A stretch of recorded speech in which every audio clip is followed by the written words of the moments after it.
ஜாதியை வச்சு சில பேர் பேசுகிறாங்கல்ல, இந்த மாதிரி இதுகளை கூட வரவிடாமல் பண்ணிடணும். அந்த ஜாதி இந்த ஜாதி, இந்துவில் மேல் ஜாதியா கீழ் ஜாதியா, இதில் ஜாதி, இதுக்கெல்லாம் எதுக்குங்க? ஸ்கூலில் போய் ஜாயின் பண்ணும்போதே அப்ளிகேஷனில் இந்தியன் இந்து அதோடு முடிச்சுட்டு கையெழுத்து போடுங்க. ஏன் நீங்கள் ஜாதின்னு ஒன்று வைக்கிறீங்க? அதில் அங்கேயே முடிச்சுட்டா யாருக்குமே எந்த ஜாதினே தெரியாமல் போயிடும் ஒரு ஒரு ஒரு ஜென்ரேஷனுக்கு. ஆர்வி உதயகுமார் அவர்கள் எல்லாரும் சாதி பார்க்குறாங்க, இன்னைக்கு சாதி படங்கள் வருது, சாதியை பற்றி பேசினா நாங்கள் ஒடுக்கப்படுகிறோம்னு சொன்னால் தேசிய விருது கொடுத்துட்றாங்க அப்படின்லாம் ரொம்ப வருத்தப்பட்டிருந்தார். என்னப்பா இவருக்கு அவ்வளவு அக்கறை வருத்தம் அப்படின்னு பார்த்தா, இவருடைய மாநில அளவிலான விருது வாங்கின ஒரு படத்துடைய தயாரிப்பாளர் பேர் என்னன்னு கேட்டிங்கன்னா வேணு செட்டியார் வழங்கும் ஆனந்தி ஃபிலிம்ஸ். தயாரிப்பாளர் பேரை போடலாம், சாதாரண அன்றாடங்காட்சிகள் பாமரர்கள் அவங்க சர்டிஃபிகேட்டில் ஜாதியை போடுறதுனால தான் சாதி இன்னைக்கும் இருக்குது அப்படின்னு இவருடைய கண்டுபிடிப்பு. முன்னாடிலாம் படம் வரும், பண்ணையார்களுக்கு எதிராக ஃபைட் பண்ணுவாங்க, ஹீரோ வந்து பண்ணையார்களுக்கு எதிராக ஃபைட் பண்ணுறவராக இருப்பார். ஆனால் இவர் படத்தில் பண்ணையாரே ஹீரோ ஆக்கிட்டு சுற்றி இருக்கிற குப்பனும் சுப்பனும் தோளில் துண்டு இல்லாமல் உடம்புல சட்டை இல்லாமல் இருக்கிறத எந்தவித கூச்சமும் இல்லாமல் படமாக்கியிருந்தார். அப்புறம் பட நெடுக நகைச்சுவை காட்சிகள் என்கிற பெயரில் கவுண்டமணி செந்தில் வச்சு முழுக்க ஒடுக்கப்பட்ட பின்தங்கிய வகுப்பு மக்களை இழிவுபடுத்துவதையே ஒரு நோக்கமாக கொண்ட நகைச்சுவை காட்சிகள். கவுண்டமணி சொல்கிறாரு, 4 வீட்டில் வாங்கி தின்ற உனக்கு எவ்வளோ அதுப்பு அப்படின்னு கேட்குறாரு. கழுத மேய்க்கிற பையனுக்கு இவ்வளோ அறிவா? தஞ்சாவூர் கல்வெட்டில் எழுதி வச்சுக்கோ. ஏன் கழுத மேய்க்கிற பையன் இது நாள் வரைக்கும் உழைச்சி மாடாக தேஞ்சு போன அவர்களுக்கு சொல்வதற்கு கதையே இருக்காதா? பஸ்ஸில் உட்கார்ந்ததுக்காக செகிடந்தாளி முருகேசன் வெட்டி படுகொலை செய்யப்பட்டார், அந்த பகுதி தானே? அந்த கதையை வந்து எங்கேயுமே கல்வெட்டில் எழுதி வைக்கக்கூடாதா? அப்போ இது எல்லாமே வக்ரம் அவ்வளோதான். இப்போ வெள்ளைன்னு ஒரு கேரக்டர், அது கவுண்டமணி அவர்களுடைய கேரக்டர். அந்த கேரக்டரை ஒரு முறை கூட வாங்க போங்கன்னு சின்ன கவுண்டர் கூப்பிட மாட்டார். இந்த சாதாரண அடிப்படை பண்பு கூட தெரியாத சின்ன கவுண்டர் அவர் வந்து ஊருக்கு தீர்ப்பு சொல்கிறாரு, எல்லாருக்கும் சரிசமமாக நடந்துப்பார் அப்படிங்கிறதே பொய். அந்த பொய்யை ரசிக்கும் விதமாக சொல்லியிருக்கிறார் ஆர்வி உதயகுமார். வெளுக்கிறவங்க வருவாங்க, ஒருபோதும் வீட்டுக்குள்ளே கூப்பிட்டு போக மாட்டாங்க, அவங்கள்ட்ட சரிசமமாக உட்காந்து பேச மாட்டாங்க, ஒதுக்கியே தான் வச்சுருப்பாங்க.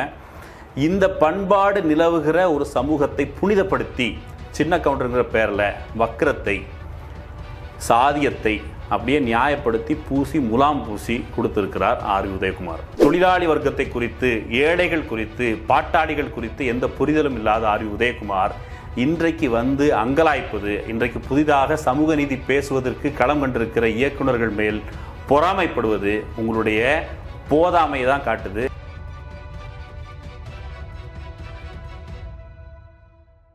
அரண்சை நண்பர்களுக்கு வணக்கம்.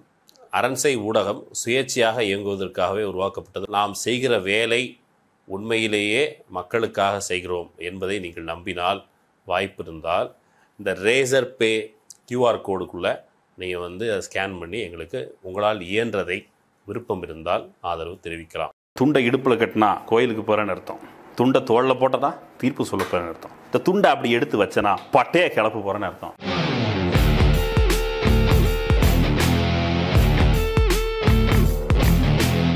சின்ன கிளி வண்ண கிளி செய்தி சொல்லும் செல்ல கிளி என்னுடைய பேரை கேட்டதாறு கிளியே. சின்ன கிளி வண்ண கிளி செய்தி சொல்லும் செல்ல கிளி என்னுடைய பேரை கேட்டதார் கிளியே. யாரு யாரு அது யாரு, அவ பேரு என்ன அத கூறு. இந்த பாட்டு எஸ்பி பாலசுப்ரமணியன் அவர்கள் பாடியது. அவருடைய திறமை போல நமக்கு வராது, அந்த அளவுக்கு நான் வந்து சும்மா அட்டன் பண்ண தான் செஞ்சேன். ஆனால் அந்த பாட்டு ஏன் இப்போ அப்படின்னு கேட்டிங்கன்னா, ஒரு முக்கியமான ஒரு விழாவில், ஒரு திரைப்பட விழாவில் இப்போ ஜாதியை பற்றி ஜாஸ்தி யாரும் பேசுறது இல்லை. இப்போ சினிமாவில் தான் ஜாஸ்தி ஜாதியை பற்றி எடுக்க ஆரம்பிச்சிட்டாங்க. ஆர்வி உதயகுமார் அவர்கள் எல்லாரும் சாதி பார்க்குறாங்க, இன்னைக்கு சாதி படங்கள் வருது, சாதியை பற்றி பேசினா நாங்கள் ஒடுக்கப்படுகிறோம்னு சொன்னால் தேசிய விருது கொடுத்துட்றாங்க அப்படின்லாம் ரொம்ப வருத்தப்பட்டிருந்தார். என்னப்பா இவருக்கு அவ்வளவு அக்கறை வருத்தம் அப்படின்னு பார்த்தா, இவருடைய மாநில அளவிலான விருது வாங்கின ஒரு அந்த படத்தில் உள்ள பாட்டு அதுதான் நான் பாடி காமிச்சேன். அந்த படம் நமக்கு தெரியும், சின்ன கவுண்டர். அவருடைய பல படங்களில் அவர் என்ன எடுத்திருக்காருன்னு பார்க்குறதுக்கு ஒரு சாம்பிளாக, ஒரு பானை சொற்றுக்கு ஒரு சோறு பதம் போல் இந்த படத்தை நான் பரிசீலனைக்கு எடுத்துக்கிட்டேன். இந்த பாட்டே பாருங்களேன், சின்ன கிளி வண்ணக்கிளி என் பேரை யார் கேட்குறா அப்படிலாம் இவர் கேட்குறாரு. ஒருவேளை அந்த பொண்ணு பேர் கேட்டுடுச்சுன்னு வச்சுப்போம், என்ன பேர் சொல்லியிருப்பார்? படத்தில் எங்கேயும் இவரோட பேரே கண்டுபிடிக்க முடியாது. ஏதோ ஒரு இடத்துல எப்பா தவசி அப்படின்னு மனோரமா ஆச்சு கூப்பிடும், அதர்வைஸ் எங்கேயும் பேரே இருக்காது. வில்லன்ட்ட சண்டை போடும்போது நான் யார் தெரியுமில்ல, சின்ன கவுண்டரு அப்படின்னு சொல்லுவார். அந்த அளவுக்கு சாதி எதிர்ப்பை தன்னுடைய படங்களில் முழுக்க விரவி விட்டுருக்கிற அவருடைய சின்ன கவுண்டர் குறித்து இன்னைக்கு பார்த்துடலாம் அப்படிங்கிறதுக்காக தான் இன்னைக்கு நம்ம சந்திக்கிறோம். படம் தொடங்குதுங்க.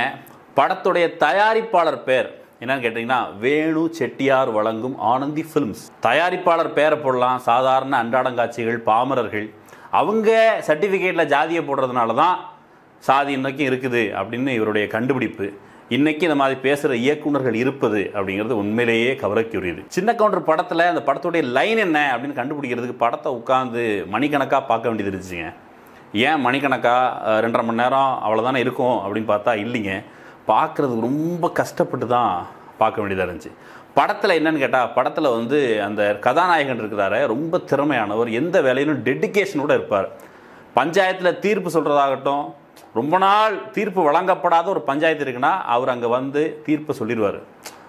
நீதிமன்றத்தை விட ரொம்ப திறமையான ஆள், அந்த அளவுக்கு டெடிக்கேஷனும் கூட, விவரங்களை அப்படி தெரிஞ்சு வச்சிருப்பார். இன்னொரு பக்கம் பொண்ணு வயதில் பம்பரம் உடனாலும் அதுக்காக டெடிக்கேஷனோட கற்றுப்பார். அந்த அளவுக்கு திறமையான ஒரு நபர். அந்த தீர்ப்பு சொல்கிற அவர் இருக்காரு, அவருக்கு வந்து வானத்தை போல மனம், வானத்தை போல மானம் அப்படி படைச்ச ஒரு மன்னவர் அவர். இன்னும் சொல்லப்போனால் யாராவது சுமையை தூக்குறாங்க அப்படின்னு சொன்னால் அந்த சுமையை தூக்குறவருக்கு கூலி கொடுக்கறது அப்படிங்கிறது அவமானத்திற்குரியது, படிச்சுட்டா மட்டும் காணாது அப்படிங்கிற அளவுக்கு சிந்தனை கொண்ட நபர். இன்னொன்று முறை தவறி, அதாவது சாதி மீறி ஒரு குழந்தை பிறந்துடுச்சு அல்லது ஒரு பெண் கர்ப்பம் விட்டா அப்படின்னு சொன்னால் அந்த குழந்தை தன்னுடையது அப்படின்னு சொல்லிட்டா சாதிக்காரங்களை எல்லாம் சமாதானப்படுத்திடலாம் அப்படிங்கிற அளவுக்கு ஒரு புத்தி திறன் கொண்ட ஒரு நபர். படத்துடைய சாரம், லைன் எல்லாம் இவ்வளவு தான், இதுக்கு மேலே ஒரு வெங்காயமும் கிடையாது. படம் தொடங்குதுங்க. படத்தில் 18 பட்டியும் காத்திருக்குது.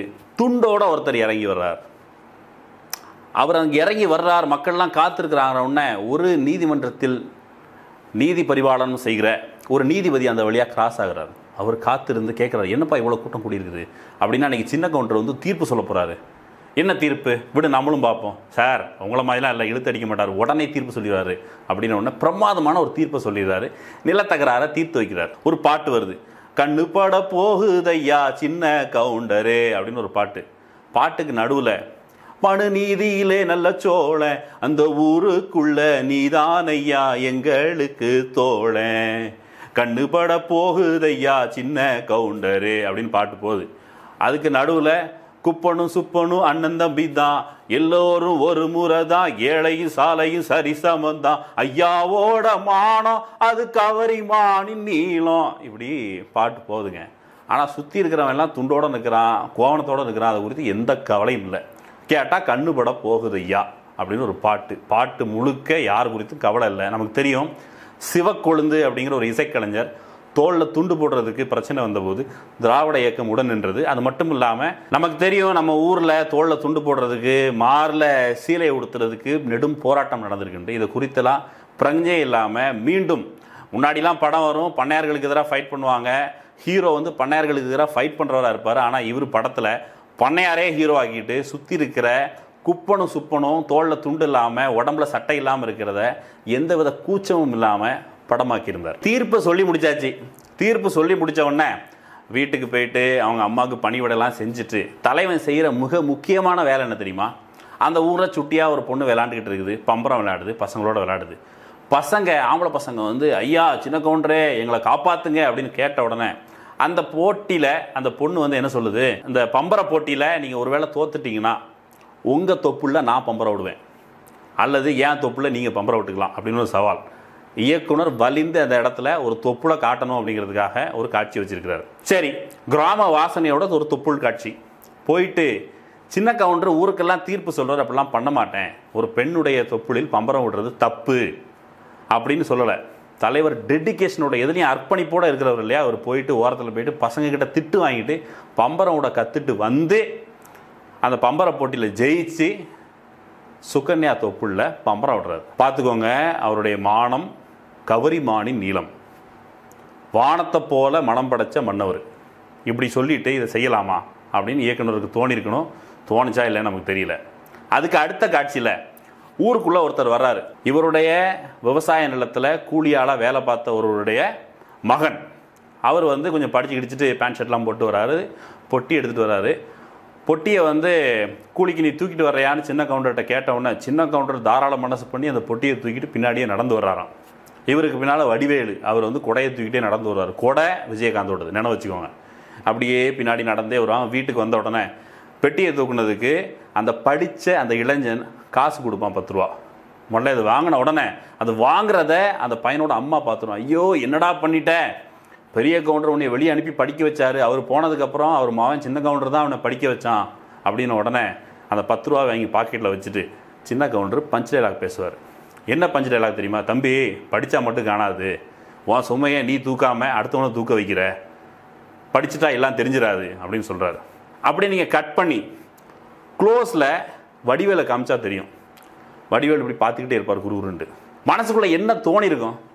ஏயோ உன் பின்னாலே உன்ட்ட அடி வாங்கிக்கிட்டு சட்டையும் போடாமல் கொடையை பிடிச்சிட்டு வரேன், உன் கொடை தானே வெங்காயம் நீ பிடிக்க வேண்டியதானே, அடுத்தவனுக்கு ஆலோசனை சொல்கிற வெங்காயம் அப்படின்ட்டு வடிவேலு கேட்டிருக்க கூடும்.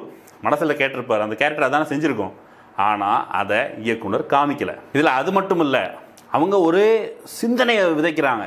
என்ன சிந்தனைன்னு கேட்டால், ஒருத்தன் பொட்டியை தூக்கிட்டு வர்றான். பொட்டியை தூக்கிட்டு வர்றவனுக்கு காசு கொடுக்கறது தப்பா? ஒருவர் உனக்காக ஒரு உழைப்பை செலுத்துகிறார் என்றால் அதற்குரிய ஊதியத்தை வழங்குவது அவருக்கு செய்கிற மரியாதை.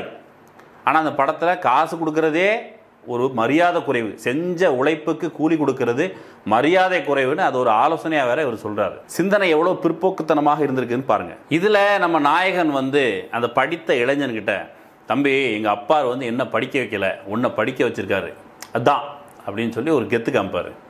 ஏன் உங்களை உங்கள் அப்பா படிக்க வைக்கல? அதுக்கு ஒரு ஹிஸ்ட்ரி இருக்குது. நீ 1920களிலிருந்து 1974 வரைக்கும் தேர்வாணையத்தில் ஒரு கவுண்டர் சாதியை சேர்ந்தவர்கள் கூட இல்லை அப்படின்னு சொல்லி ஒரு கடுமையான போராட்டங்கள் பரப்புரைகள் இதெல்லாம் நடந்து 75 வாக்கில் கலைஞர் தான் பிற்படுத்தப்பட்டோர் பட்டியலில் இங்கே தமிழ்நாட்டில் சேர்க்கிறார். அதுக்கு பிறகு மண்டல் கமிஷன் குழு வந்ததுக்கு பிறகு கவுண்டர்கள் பிற்படுத்தப்பட்டோர் பட்டியலில் சேர்க்கப்படுறாங்க. அப்போ இந்த கால இடைவெளி காரணமாக இவர் படிக்கலை அப்படின்னு ஆர்வி உதயகுமார் அங்கே சொல்லியிருக்கணும். ஏதோ அந்த பையன் ஒரு கூலியினுடைய மகன் ஏதோ ஓசியில் படிச்சுட்டு வந்த மாதிரியும், இவர் படிக்க முடியாததுக்கு காரணம் இவர் தாங்கிற மாதிரியும், படிக்க ஏன் வைக்கலன்னு அவங்க அப்பா கிட்ட நியாயமாக சின்ன கவுண்டர் கோவப்பட்டிருக்கணும். அந்த கோபத்தை தூண்டலை. இன்றைக்கும் கூட ஆர்வி உதயகுமார் மேடையில் ஏறி பேசும்போது பாருங்க எல்லாரும் காஸ்ட்டு தங்களுடைய சர்டிஃபிகேட்டில் போடுறான்னு கேட்குறாரு. இன்னைக்கு பிற்படுத்தப்பட்ட மக்களுடைய இடஒதுக்கீடு ஆபத்தில் இருக்கிறது, ஒன்றிய அரசு அதை பறிக்கிற வேலையை செய்கிறது என்கிற விமர்சனம் ஒரு பக்கம் வருது. இன்றைக்கு வன்னியர்களுடைய இடஒதுக்கீடு ஒரு 10.5 விழுக்காடு, அது ஒரு வகையில் ஆபத்துக்கு உள்ளாக இருக்குது. இது குறித்தெல்லாம் பேசுவதற்கு மாறாக சமூக தளத்தில் அறிவுஜீவிகள் என்று கிடைக்கிற அந்த பொசிஷனை வச்சுக்கிட்டு மக்கள் மத்தியில் விஷத்தை பரப்புகிற வேலையை இவர்கள் செய்வது துரோகம். அப்புறம் பட நெடுக நகைச்சுவை காட்சிகள் என்கிற பெயரில் கவுண்டமணி செந்திலை வச்சு முழுக்க முழுக்க ஒடுக்கப்பட்ட பின்தங்கிய வகுப்பு மக்களை இழிவுபடுத்துவதையே ஒரு நோக்கமாக கொண்ட நகைச்சுவை காட்சிகள். இப்போ வந்து படத்துடைய ஆரம்பத்தில் செந்தில் வந்து துவைச்சிக்கிட்டு இருப்பார். துவைச்சிக்கிட்டு இருக்கிறவர் அந்த ஆற்று தண்ணியை எடுத்து குடித்து பார்த்துட்டு அவருக்கு ஒரு சந்தேகம் வரும். அது இயற்கையாக சயின்டிஃபிக்காக வர சந்தேகம் அந்த பையனுக்கு வருது. செந்தில் கேட்டவுடனே கவுண்டமணி வந்து என்னடா சந்தேகம் அப்படின்னு கேட்டவுடனே இவர் சொல்லுவார், இந்த தண்ணி இனிச்சு கிடக்குது, கடல் தண்ணியை உப்பு கரிச்சிருக்குது, இந்த தண்ணி தானே கடலுக்கு போகுதுன்னு உடனே கவுண்டமணி அந்த கேள்விக்கு பதில் சொல்லாமல், ஒன்று கவுண்டமணி பதில் சொல்லியிருக்கணும், அல்லது அந்த கேள்வியை தூண்டுவதன் மூலமாக இயக்குனர் ஏதாவது ஒரு வகையில் அந்த பதில் சொல்லியிருக்கணும். பதில் சொல்லலை. நகைச்சுவை காட்சி என்கிற பெயர் கவுண்டமணி சொல்கிறாரு, 4 வீட்டில் வாங்கி தின்ற உனக்கு எவ்வளோ அதுப்பு அப்படின்னு கேட்குறாரு. சாதாரணமாக மேலேருந்து விழுற தண்ணி அது அமிலத்தன்மையோடு இருக்குது, கீழே பாறையிலேருந்து மினரல்ஸ் வந்து அரிச்சிட்டு போகும், கடலுக்கு மொத்தமாக போய் சேர்றதுனால அது உப்பு கரிச்சு கிடக்குது அப்படிங்கிறது இயற்கையான ஒரு ரிசர்ச் பூர்வமாக இருக்கிற உண்மை. அதை சொல்கிறதுக்கு மாறா அறிவியலுக்கு புறம்பாக வக்கரமாக சாதிய சிந்தனை தூண்டுகிற விதமான ஒரு காமெடி. இன்னொரு காட்சியில் செந்தில் வந்து தேங்காய் வச்சு ஒரு காமெடி இருக்குல்ல, இது தேங்காய் இதுக்கு முன்னாடி அப்படின்னு கேட்ட உடனே கவுண்டமணி என்ன சொல்லுவார், கழுத மேய்க்கிற பையனுக்கு இவ்வளோ அறிவா, தஞ்சாவூர் கல்வெட்டில் எழுதி வச்சுக்கோ, ஏன் கழுத மேய்க்கிற பையன் இது நாள் வரைக்கும் உழைச்சி மாடாக தேஞ்சு போன அவர்களுக்கு சொல்வதற்கு கதையே இருக்காதா? பஸ்ஸில் உட்கார்ந்ததுக்காக செகிடந்தாளி முருகேசன் வெட்டி படுகொலை செய்யப்பட்டார், அந்த பகுதி தானே, அந்த கதையை வந்து எங்கேயுமே கல்வெட்டில் எழுதி வைக்கக்கூடாதா? அப்போ இது எல்லாமே வக்ரம் வக்ரம் வக்ரம், அவ்வளோதான். இப்போ வந்து சாதாரண விஷயம், இந்த படத்தில் எல்லாருமே தோழன், எல்லாருமே சரிசமம், குப்பனும் சுப்பனும் சரிசமம் அப்படிலாம் பாட்டு வச்சுட்டு அதே படத்தில் இப்போ வெள்ளைன்னு ஒரு கேரக்டர், அது கவுண்டமணி அவர்களுடைய கேரக்டர், அந்த கேரக்டரை ஒரு முறை கூட வாங்க போங்கன்னு சின்ன கவுண்டர் கூப்பிட மாட்டார். இந்த சாதாரண அடிப்படை பண்பு கூட தெரியாத சின்ன கவுண்டர் அவர் வந்து ஊருக்கு தீர்ப்பு சொல்கிறாரு, எல்லாருக்கும் சரிசமமாக நடந்துப்பார் அப்படிங்கிறதே பொய். அந்த பொய்யை ரசிக்கும் விதமாக சொல்லியிருக்கிறார் ஆர்வி உதயகுமார். வெளுக்கிறவங்க வருவாங்க, ஒருபோதும் வீட்டுக்குள்ளே கூப்பிட்டு போக மாட்டாங்க, அவங்கள்ட்ட சரிசமமாக உட்காந்து பேச மாட்டாங்க, ஒதுக்கியே தான் வச்சுருப்பாங்க. இந்த பண்பாடு நிலவுகிற ஒரு சமூகத்தை புனிதப்படுத்தி சின்ன கவுண்டருங்கிற பேரில் வக்கிரத்தை, சாதியத்தை அப்படியே நியாயப்படுத்தி பூசி முலாம் பூசி கொடுத்துருக்கிறார் ஆர்வி உதயகுமார். அடுத்து சுகன்யா நடிச்சிருந்த தெய்வானைங்கிற கதாபாத்திரம், அந்த பெண் உழைத்து சம்பாதிக்கிற அந்த பெண், அந்த பெண்ணுக்கு உண்மையிலே சுயமரியாதை இருந்திருக்கும், சின்ன கவுண்டரை கண்டித்திருப்பார் அப்படின்னு நம்ம காத்திருந்தா சின்ன கவுண்டர்கிட்ட சிபாரிசுக்கு போவாங்க. தன்னுடைய தங்கை வெளியே போய் படிச்சுட்டு வந்த உடனே சின்ன கவுண்டர்கிட்ட போய் இவங்க வந்து சிபாரிசு கடிதம் கேட்க போவாங்க, என் தங்கச்சி சேர்த்து விடுங்கன்ட்டு. என்னுடைய தொப்புள்ள பம்பரம் விட்ட சின்ன கவுண்டர்கிட்ட நம்பி தங்கைக்கு வேலை கேட்க போகலாமா அப்படிங்கிற சின்ன சிந்தனை கூட சுகன்யா அவர்களுக்கு அல்லது தெய்வானை அவர்களுக்கு வரல. அடுத்து கடன் வாங்கி வச்சுருப்பாங்க. ஒரு இடத்துல வந்து வில்லனுடைய கோஷ்டியை சார்ந்த ஒருத்தவங்க வந்து சுகன்யாவை சீண்ட, சுகன்யா வந்து அடித்த உடனே அந்த வில்லன் கோஷ்டி வந்து நீ ஒன்று என் கூட வா அல்லது கடனை அட அப்படின்னு சொல்லி கேட்ட உடனே அந்த சுகன்யா அந்த தெய்வானைக்கு ரோஷம் வந்துடும், கோபம் வரும், சுயமரியாதை உணர்வு வரும். அந்த சுயமரியாதை உணர்வோடு எப்படி பிச்சை எடுத்தாலும் பரவாயில்ல உன் கடன் அடைச்சிடுறேன், உன்னுடைய ஆசைக்கு இணங்க முடியாதுன்னு சொல்லி ஊர் மொய் வைப்பாங்க. சுயமரியாதை தான். அந்த சுயமரியாதையின் பார்பட்டு ஊர் மொய் வச்சு எல்லாரும் மக்களும் சாப்பாடு போட்டு ஊரில் இருக்கிற மக்கள் எல்லாம் அந்த மொய் விருந்துக்கு வந்து சாப்பிட்டுட்டு இலை கீழே தங்களால் இயன்றதை கொடுத்துட்டு போவாங்க. ஆனால் விஜயகாந்த் அவர்கள் பணத்தை கொடுக்கறதுக்கு மாறா, அந்த பெண்ணுடைய கடனை அடைக்கிறதுக்கு உதவி செய்கிறதுக்கு மாறா, அதற்கு வழி இருந்தும் கூட அவர் என்ன பண்ணுவார்னா தாலியை வச்சுட்டு போவார். வில்லன் நடிகர் கூப்பிட்டா அதுக்கு சுயமரியாதை உணர்வு வருது. இவர் ஏற்கனவே சில்மிசம் பண்ணியிருக்கிறார், தாலியை கொண்டு வைக்கிறாரு. உடனே தாலியை தூக்கி பார்த்த உடனே விஜயகாந்த் தெரிகிறார். உடனே ஒரு பாட்டு, அவன் கூப்பிட்ட மாதிரி நீயும் கூப்பிடுற, உனக்கு கொஞ்சமாவது ஒரு ஊர் தலைவங்கிற முறையில் தீர்ப்பு சொல்கிறேங்கிற பேரில் இப்படி நடந்துக்கலாமான்னு கேட்கல. உடனே சுகன்யா மேடம் டூயட் பாட போயிடுறாங்க. வானத்தை போல மனம் படைச்சவரோட டூயட். கொஞ்சமாவது நியாயமாக இருக்கா மிஸ்டர் ஆர்வி உதயகுமார்? பொண்டாட்டி ஆயாச்சு, பொண்டாட்டி ஆன காரணத்தினால அவங்களுடைய எச்சில் இலையில சாப்பிட்றது கூட தயாராகி விடுகிறார் தெய்வானை. அப்படி தயாரானதுக்கு பிறகு அவருடைய மானத்தையும் காப்பாற்றி ஆகிறது அவருடைய பொறுப்பாகுது. ஒரு சூழல் வருது, அந்த சூழலில் மானத்தை எப்படி தெய்வானை காப்பாற்றுகிறார், அதாவது சின்ன கவுண்டருடைய மானத்தை தெய்வானை எப்படி காப்பாற்றுகிறார் அப்படிங்கிற ஒரு சீக்வன்ஸ் வச்சிருக்கிறார். அந்த அளவுக்கு அர்ப்பணிப்பாம். ஒரு குறிப்பிட்ட சமயத்தில் விஜயகாந்த் மேலே போலியாக குளத்தில் தான் ஏலம் எடுக்க முடியாத குளத்தில் விஷத்தை கலந்து விட்டார்னு ஒரு பொய் பழி வந்த உடனே அந்த பொய் சாட்சி சொல்ல போகிறார் ஒரு நபர். வெளியே போய் படிச்சுட்டு வந்திருந்தார்ல அந்த ஒடுக்கப்பட்ட விவசாய கூலியனுடைய மகன், அவர் தன்னுடைய பிழைப்பு வாதத்திற்காக நன்றி கெட்டவராக தன்னை படிக்க வைத்த குடும்பத்திற்கு எதிராக பொய் சாட்சி சொல்ல போகிறார். உடனே அவரை வெட்டிட்டு ஜெயிலுக்கு போயிடுறாங்க சுகன்யா. எப்படியாவது சின்ன கவுண்டர் மானத்தை காப்பாற்றணும். அவருடைய தீர்ப்பு இருக்குல்ல அந்த பஞ்சாயத்து, அது வந்து நீதிமன்றத்தை விட உயர்வானது அப்படின்னு ஆரம்ப காட்சியில் வச்சுருப்பாங்க. ஆனால் தன்னுடைய மனைவி சுகன்யாவை மீட்பதற்கு அவர் நீதிமன்றத்தை தான் நாட வேண்டியது இருக்கும். அங்கே அந்த நீதிபதி, நீங்களாம் அந்த கோர்ட்டு படிக்க வரலாமா, நாங்கள் உங்களுக்கு வாங்கி தர்றோன்னு சொல்லி ஜாமீன் வாங்கி கொடுத்துருவார். இது ஒரு பக்கம் இருக்க, கடைசியில் முக்கியமான சாரம் இந்த படத்தில் அவர் வானத்தை போல மனம் படைச்சவர் அப்படின்னு சொல்கிறத நிரூபிக்கிறதுக்கான ஒரு காலம் வந்துடும். என்னன்னு கேட்டால் சுகன்யாவுடைய தங்கை அவர் கருவுற்றிருப்பார். கருவுற்றிருந்தால் என்ன பிரச்சனை என்னன்னா அதில் ட்விஸ்ட்டு. அதில் என்ன ட்விஸ்ட்னா சுகன்யா வெட்டினார் இல்லையா, அந்த பையனுடைய கருவை தான் சுகன்யாவின் தங்கை சுமந்து கொண்டிருப்பார். இதில் ஏதாவது பிரச்சனை இருக்கா? வெட்டியாச்சு, அவன் செத்து போயிட்டான், அவங்க போயிட்டாங்க, சரி அவனுடைய கரு தான் வளருது அப்படின்னு போயிருக்கலாம். ஆனால் ஊர் நம்பணும், ஊர் மதிக்கணும், தன்னுடைய தாய் மதிக்கணும் அப்படின்னு சொன்னால் இன்னொரு சாதிக்காரன் கரு வளருது அப்படிங்கிறது அவமானம். அந்த வானத்தை போல இந்த மனம் படைச்ச அவருடைய கவரிமான் மாதிரியான மானத்தை காப்பாற்றுவதற்கு அவர் என்ன செய்வார்னு கேட்டால், அந்த பிள்ளை என்னோட பிள்ளை தான் அப்படின்னு போய் சொல்லிடுவார். மானத்தை காப்பாற்றுறதுக்கான ஒரு ஷார்ட்கட். அப்போது நீங்கள் என்ன நினைக்கிறீங்க அப்படின்னு கேட்டால், பொதுவில் சாதியை, நில உடைமையை, இந்த ஏற்பாடை, ஏழை பணக்காரன் சாதி ஏற்றத்தாழ்வு இதை காப்பாற்றுறதுக்காக ஒரு கேரக்டர், அந்த கேரக்டரை படைச்சிட்டு இன்றைக்கி வந்து எல்லோரும் சாதி பார்க்குறாங்க, சாதி பார்க்குற டைரக்டர்ஸ்க்கு, சாதிய டிஸ்கஷனுக்கு ஆளாக்குற டைரக்டருக்கு தேசிய விருது கொடுக்குறாங்க. நீங்கள் கவலைப்படுறீங்க மிஸ்டர் ஆர் உதயகுமார். உங்களுக்கு மாநில அளவில் விருது வழங்கப்பட்டிருக்கிறது. அந்த விருது தான் இன்றைக்கு வளர்ந்திருக்கிற ஒரு கண்ணோட்டத்தின் அடிப்படையில் அந்த விருது வாபஸ் வாங்கப்படும் நியாயமா. ஒருவேளை ஆர்வி உதயகுமாருக்கு கதாபாத்திரம் கிடைக்கலைங்க, அன்னைக்கு இருந்ததை வச்சு தான் நான் மேனேஜ் பண்ணேன்னு சொன்னார்னா அது பொய். அவர் சொன்ன அந்த சமகாலத்தில் அதே பகுதியில் எண்ணற்ற ஒடுக்கப்பட்ட மக்களுக்காக, விவசாய குடிகளுக்காக கம்யூனிஸ்டுகள் எவ்வளோ பேர் வேலை பார்த்துட்டு இருந்தாங்க. அதில் ஒரு தோழர் இடுவாய் ரத்னசாமி. அவர் அந்த பகுதியில் இருக்கிற ஒடுக்கப்பட்ட விவசாய கூலிகளின் நலன்களுக்காக உழைத்தவர்.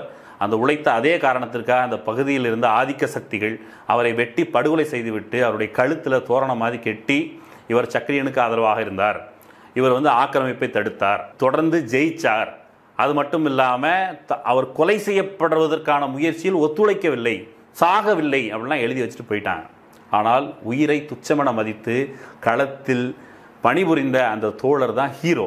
அப்படி ஒரு ஹீரோவை தேர்ந்தெடுக்க முடியாத ஆர்வி உதயகுமார் தொழிலாளி வர்க்கத்தை குறித்து, ஏழைகள் குறித்து, பாட்டாளிகள் குறித்து எந்த புரிதலும் இல்லாத ஆர்வி உதயகுமார் இன்றைக்கு அங்கலாய்ப்பது, இன்றைக்கு புதிதாக சமூக நீதி பேசுவதற்கு களம் கண்டிருக்கிற இயக்குநர்கள் மேல் பொறாமைப்படுவது உங்களுடைய போதாமையை தான் காட்டுது. நீங்கள் கொஞ்சம் அப்டேட் ஆகணும் மிஸ்டர் உதயகுமார். क्या रे सेटिंग